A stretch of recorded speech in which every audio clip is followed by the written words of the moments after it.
নমস্কার, আমি doctor Arindam Das, consultant otologist and cochlear implant surgeon, Bellevue clinic. আজকে আমরা যে আলোচনাটা করব সেটি শিশুদের শ্রবণ শক্তিগত কিছু সমস্যা নিয়ে। অনেক সময়ই পেরেন্টসরা শিশুদের নিয়ে আসেন এবং যাদের বারবার কানে ইনফেকশন হচ্ছে বা হঠাৎ করেই সর্দি লাগলে কানে ব্যথা হয়, এই ধরনের সমস্যা নিয়েই প্রেজেন্ট করেন।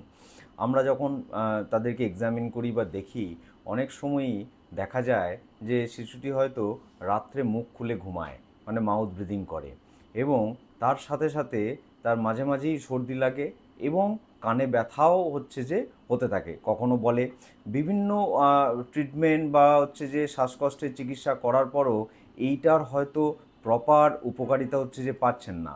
সেক্ষেত্রে দেখতে হবে যে শিশুর অ্যাডেনয়েড গ্রন্থিটা বেড়ে আছে কিনা।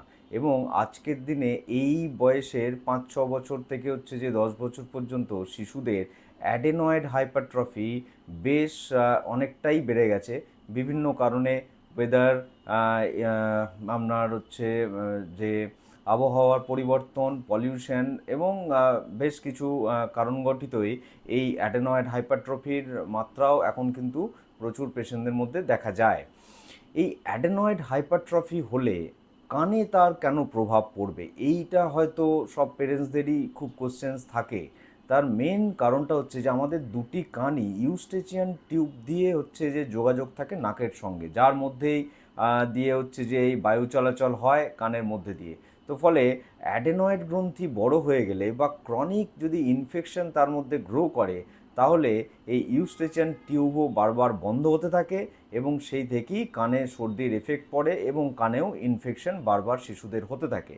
ফলে আপনার শিশু যদি বারবার কানে ইনফেকশন নিয়ে ভুগছে, বারবার সর্দিতে ভুগছে এবং মাউথ ব্রিদিং করছে, মানে রাত্রেবেলায় মুখ খুলে ঘুমাচ্ছে, নাকে একটু আওয়াজ হচ্ছে, তাহলে এই অ্যাডেনয়েড গ্রন্থি রিলেটেড কোনো সমস্যা আছে কি না সেটি একটু দেখে নেওয়া দরকার বা তার একটু চিকিৎসা করানো কিন্তু আবশ্যক।